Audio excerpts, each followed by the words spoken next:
Alright guys, today is the day that I'm actually finally gonna pull the trigger on my very first Rolex. I found a dealer that has a Submariner for me. I couldn't be more excited. I'm not even joking. I'm literally as excited as a little boy on his birthday. And I just want to take you guys with me on the journey. So let's go. Hold up, place go wild when I pull up.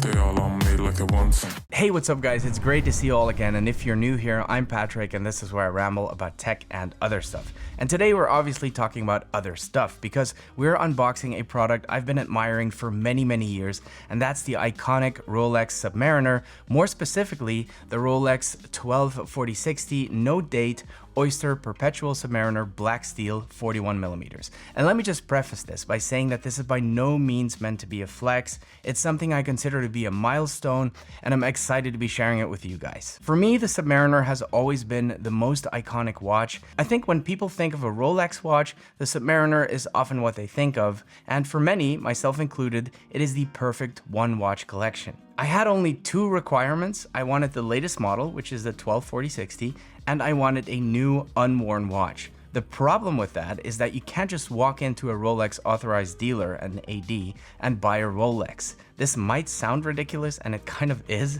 but that's the game Rolex chooses to play. They create this sense of scarcity by ceding only a very limited number of watches to their authorized dealers, which results in very long waiting lists.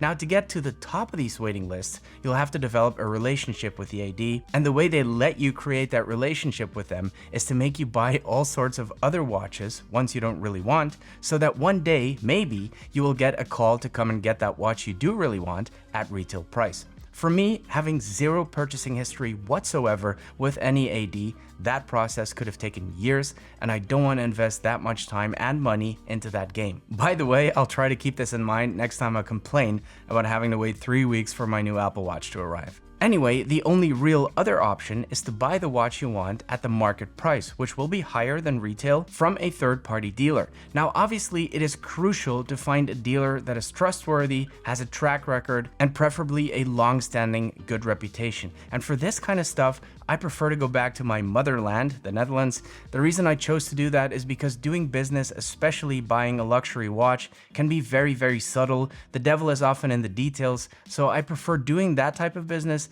in an environment where there are no cultural differences, so there is a very minimal chance of any misunderstandings in communication.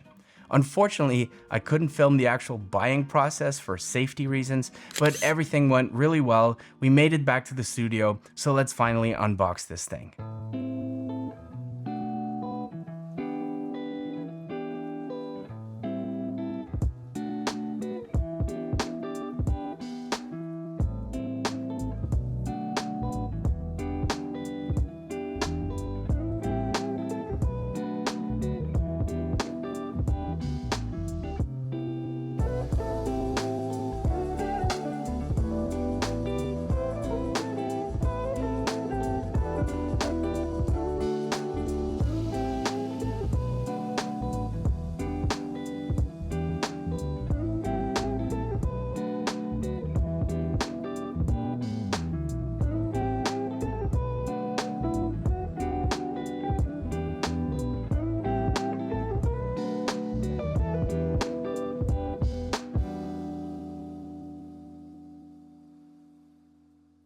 Now, there are two main reasons I went for the no date model over the arguably more popular date model.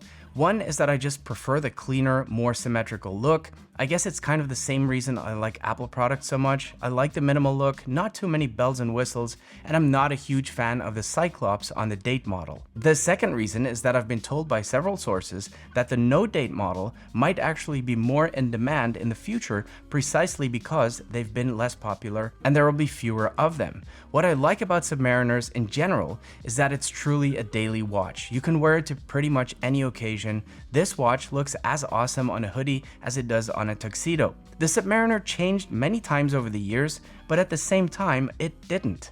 It managed to keep that same iconic look throughout the years, And compared to the previous model, the 114060, changes to the appearance are really subtle. Most of what's new about the 124060 compared to its predecessor is under the hood. The improved accuracy is achieved thanks to the new 3230 movement, a full in-house caliber.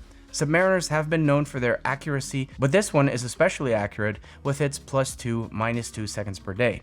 On the outside, the main differences are the fact that it's a little bit bigger. Rolex clocks it at 41 millimeters. In reality, it's probably more like 40.6-ish. I guess they've rounded it up.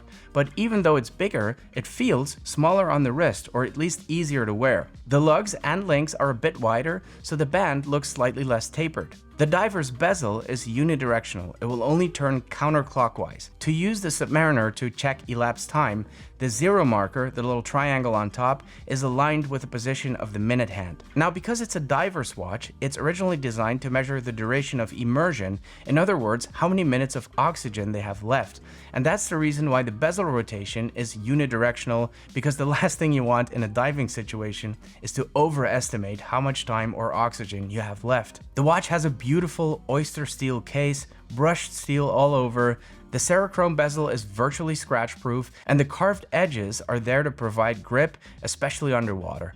There's a luminescent capsule on the 0 marker to make sure you can always find it in the dark or underwater, and the same is true for the dial's chroma light display, which is visible really well in low light and also dark situations. The winding crown is there to set the time, obviously, but also, even though the Submariner has a self-winding mechanism, you can manually wind it as well. A great feature as well on the 124060 is the power reserve of 70 hours. The Oyster Lock clasp, aside from looking absolutely stunning, prevents any accidental opening. One of my favorite features of this strap, even though it's not new, is the glide lock feature, which is the mechanism that allows you to make micro adjustments to the length of the strap. About 1.5 links in total. Again, this is originally meant to be a dive feature, i.e. lengthening the watch band when wearing a wetsuit, but for the casual user, also super useful to adjust to summer swelling or winter shrinking. I think we all know that certain things shrink in the cold, that includes our wrists, so being able to make these micro adjustments is really useful. So guys, I'm absolutely in love with this watch. I would love to hear your thoughts in the comments. I know this is not the kind of stuff I usually review, but I hope you enjoyed geeking out with me a little bit. If you did, please give it a like so I know whether you guys like this type of content or not. Thank you so much for watching, and stay tuned for some links to videos you might also want to watch.